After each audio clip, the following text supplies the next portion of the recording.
Pop quiz for y'all. Could All be right, come checking on, into the come ball on, game without. come Y'all on. know that one of Coach Prime's biggest areas for concern, areas he wants improved for this version of Colorado Buffs is penalties. So the focus has been discipline.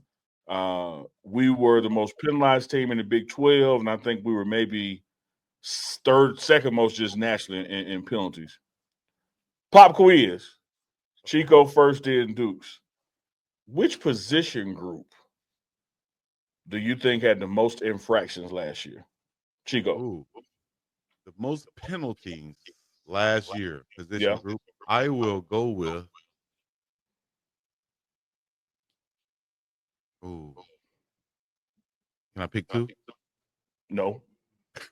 The obvious would be the offensive line, but my mind is telling me the defensive backs. Okay. Dukes. I would go with. I probably go DBs. Okay. I like that. I like Is that. the answer out I there like that. publicly right now? Do you know? No, I got it right here on the screen. I'm going to give it to you publicly. Okay, well, give it. Well, Pat, or tell me the answer. I'm about to tell you that. So I want the chat chiming in too. Chat, let me know what y'all think. What's the most penalized group on the most penalized team in college football last year? So we're going to start at the bottom and go up.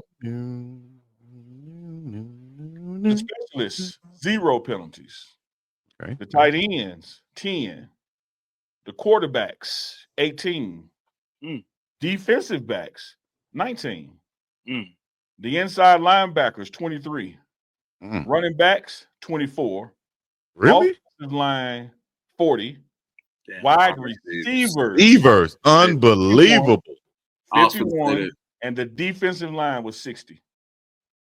The D line led the group. D line. Wow. That's big right there. Well, that tells you this.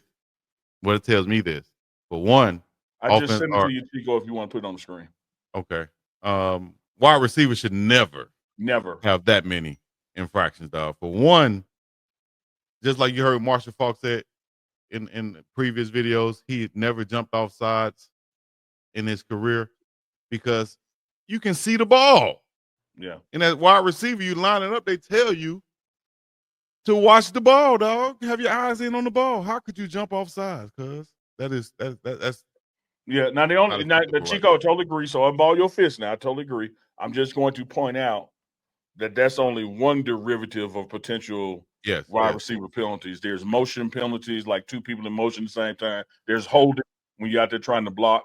There's even off pass interference, Yes. But no matter which way you cut it, you wouldn't think that the wide receivers would be the second to most. Oh, you know what? I did notice they would get that illegal formation. Yep. Yeah, and you know that's one of the ones you get they jump on you about that because all you gotta do is turn around and check with the ref. All you gotta do, he right there. He's there to help you. Yep. And that's what I'm saying. He all doesn't that want stuff is to awareness at the receiver position. That's awareness, dog.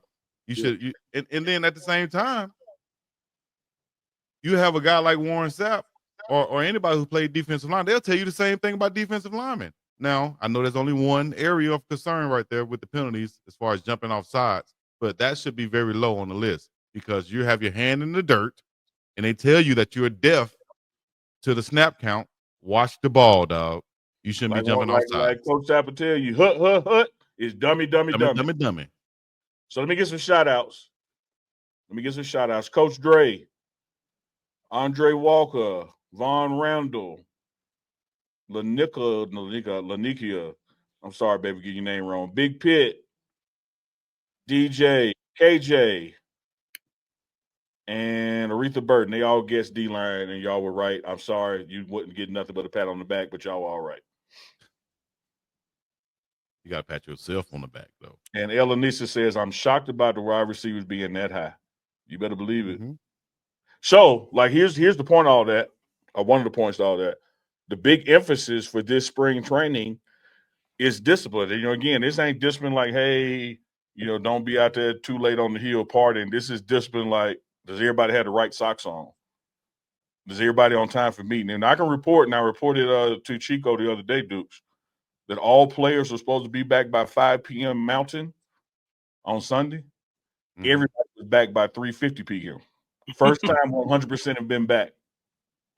And everybody had completed their workouts on their own while off for the break. Big time. That's buy-in. Yep. That's buy-in. And so speaking on that, I saw someone posting online, and I don't have it in front of me, but they basically was challenging that sentiment of all of that stuff plays into discipline on the field. Things like what you just pointed out off the field. And they were hating on coach. They were hating on that online, saying that, and I was like, that's somebody who's never been a part of a team, dog. Exactly. I was going to start a little higher than that and end with Devin Chico, but clearly they haven't been part of a team, whether that is a group project, a football team, army, or something at work. Because here's what Coach Prime knows, and this brother got a gold jacket.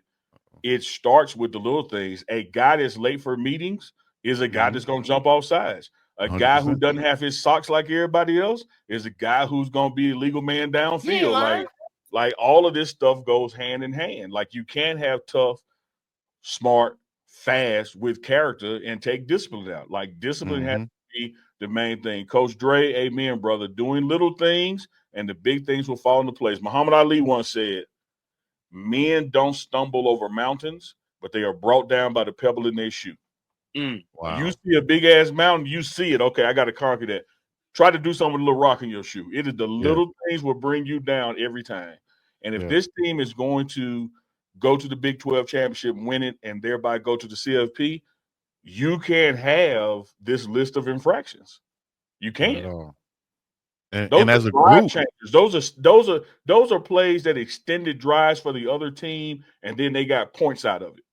And they kill drives for your team. So as a group, in each position group, in each room, y'all should be looking at each other and taking accountability and saying, we're going to take pride in this, and we're not going to be the most penalized team or group on this team at all. Deuce, one of the things Coach Prime has a saying, and it permeates through the building no matter what your role is, it won't be because of me. Like whatever our goal is, whatever our mission is, whatever we're trying to accomplish today, let me tell everybody around me, I'm not going to be the reason we don't reach it. It won't be because of me. I like that. So like what you're saying, Chico, if I'm a defensive lineman, and we ain't going to have 60 penalties because of me. And if everybody takes that mentality, we're not going to have 60 penalties. There you go. Hit him with right. He ain't lying. Because he's telling the truth, all facts. So I'm gonna leave this up here for a couple more seconds. Dukes, you got anything to say on that right quick before I take it off? Because he ain't lying. He ain't lying. I will say this. Bruce 813 says, but sometimes the ref just stares at you, not trying to answer if on your own. You do have some asshole refs. We all human. But here's what I say to receivers I've coached down in Mendenhall High School where Kadera Hodge came from. If you get the ref attention, he don't let you know, back up. Like err on the side that you're wrong and just back up a little bit. I'm with you where you're right now. Huh? Yeah, like if he ain't gonna answer, don't stand there or go forward. Move back. Yeah. Like put yourself in a position where probability wise, I'm probably more right now than I was if he's not gonna answer me. Exactly. Simple task. Use common sense. Yeah, that's a real jerk ref too, dog. Yeah, it is. I've seen it. I've seen it. Oh, out there now. It's an extreme minority, but I have sseen it happen. Yeah. But for the most part, that guy is there, and he will tell you, take a step back or come up, or most people do right, but you got some asses out there. Oh yeah, especially when you get in the older ball, like you're supposed to know that. Like I ain't hit it right now. Hey man, listen, bro, listen. I'm trying to get your attention, dog. Yeah, come on, dog. We asked you for a reason. Why would you not? Right. Why would you put me in a bad position? Mm-hmm. Especially on a high school game, that's when you get to think about home cooking. But you do have some of those top flight refs, though. Of the world. Just like they were of the world, Craig.